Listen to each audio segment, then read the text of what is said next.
আচ্ছা, একজন অনার্স তৃতীয় বর্ষের শিক্ষার্থীর কাছে যদি জানতে চাওয়া হয় যে আইসোটোপ, আইসোটন, আইসোবার কি, জিনিসটা একটু অকওয়ার্ড লাগে যদি উত্তর করতে আমরা না পারি। অথবা মিরর নিউক্লিয়াস কি, আইসোডায়াফার কি, এই জিনিসগুলো আমাদের একদম নিউক্লিয়ার ফিজিক্সের বেসিক। যদি তোমরা ওই বেসিক গুলো না জানো, সেক্ষেত্রে যদি ভাইবা পরীক্ষা অ্যাটেন্ড করো, যদি থিওরি তো কি করে আসো পরীক্ষার হলে, ওইটা তো আর স্যার ম্যাডামরা দেখতে যায় না যারা ক্লাস নেয়। কিন্তু তুমি যদি ভাইবা ক্লাসে তোমাকে যদি বলা হয় যে মিরর নিউক্লিয়াস কি, মিরর নিউক্লিয়াসটা সংজ্ঞা দাও এবং একটা উদাহরণ দিয়ে বুঝিয়ে দাও যে মিরর নিউক্লিয়াসটা এক্স্যাক্টলি কি হয়, সেক্ষেত্রে যদি তুমি এভাবে উত্তর করতে না পারো, জিনিসটা অনার্স তৃতীয় বর্ষে মানে তুমি আর এক বছর পরে গ্রাজুয়েশন কমপ্লিট করবা, তো তোমার জন্য যেমন খুবই দুঃখজনক, তেমনি তুমি যাদের কাছে মেন্টরিং নিয়েছো, যাদের কাছে পড়তেছো, তাদের জন্য খুবই হতাশাজনক। তো আচ্ছা, আমরা মিরর নিউক্লিয়াসটা কি এটা একটা উদাহরণ দিয়ে বোঝার চেষ্টা করি।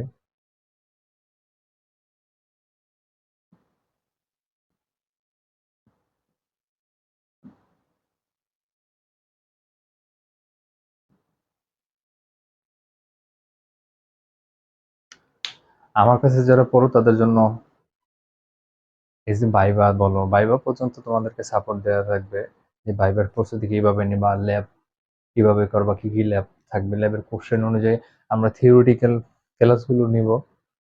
যদি ইনস্ট্রুমেন্ট যাদের ডিপার্টমেন্ট ওয়াইজ থাকে তারা ল্যাব করবা, আর থিওরিটিক্যাল ক্লাসগুলো আমরা নিব।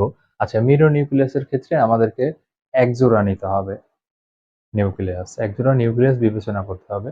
এবং মিরর নিউক্লিয়াসের ক্ষেত্রে এই যে এক জোড়া নিউক্লিয়াস আমরা বিবেচনা করব, এদের কি হবে, ভর সংখ্যা সমান হবে। ভর সংখ্যা যদি সমান হয় তাহলে সেটা কি হয়, আইসোবার হয় না। ভর সংখ্যা যদি সমান হয় তাহলে সেক্ষেত্রে ভাই সেটা কি হবে, আইসোবার।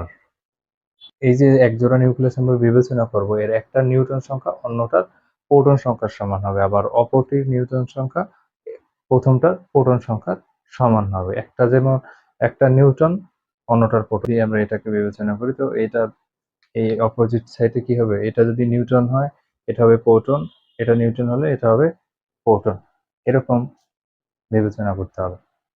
আচ্ছা, আমরা একটা জোড়া নেই, জোড়া এক। আমরা কি করব, লিথিয়াম এবং বেরিলিয়াম নিয়ে কাজ করব। লিথিয়ামের পারমাণবিক সংখ্যা 3, পারমাণবিক ভর 7 এবং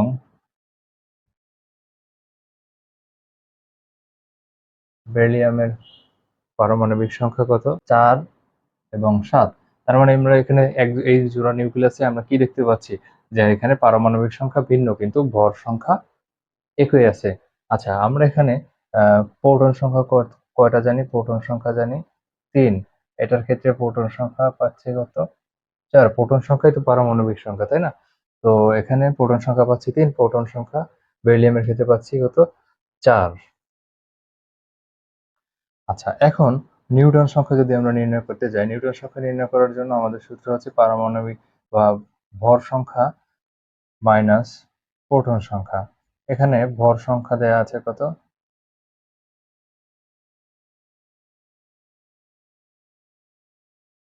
7 মাইনাস 3 ইকুয়াল পাই আমরা কত, 4।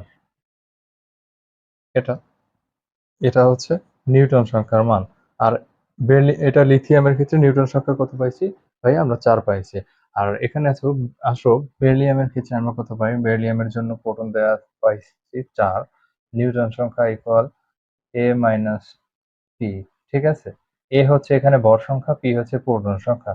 এ ভর 7 মাইনাস 4 ইকুয়াল 3। আচ্ছা, বেরিলিয়ামের ক্ষেত্রে আমরা পাইলাম কত, নিউটন সংখ্যার মান 3।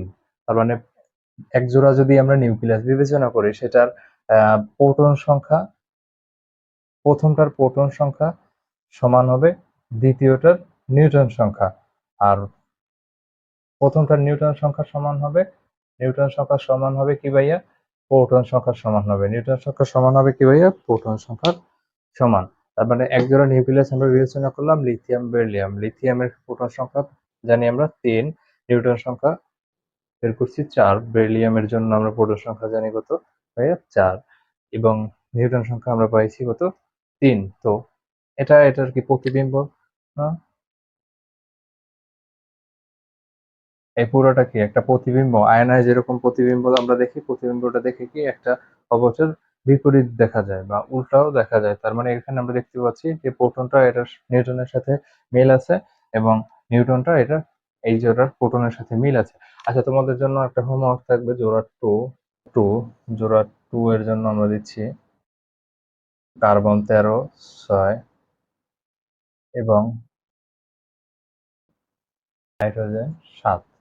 আচ্ছা, এইটার তোমরা মিরর নিউক্লিয়াস কিনা চেক করবা এবং এটার প্রোটন নিউট্রন বের করে এটা সলভ করে আমাকে কমেন্ট বক্সে অথবা আমাদের গ্রুপে এটার উত্তরটা দেখাবে দিবা। তার মানে মিরর নিউক্লিয়াস হচ্ছে এমন এক জোড়া নিউক্লিয়াস আমরা বিবেচনা করব যার প্রথমটার নিউট্রন সংখ্যা পরেরটার প্রোটন সংখ্যার সমান, আবার দ্বিতীয়টার নিউট্রন সংখ্যা প্রথমটার প্রোটন সংখ্যা সমান। এক কথায় বারবার উল্টাইয়া বলা আছে। যেমন এটার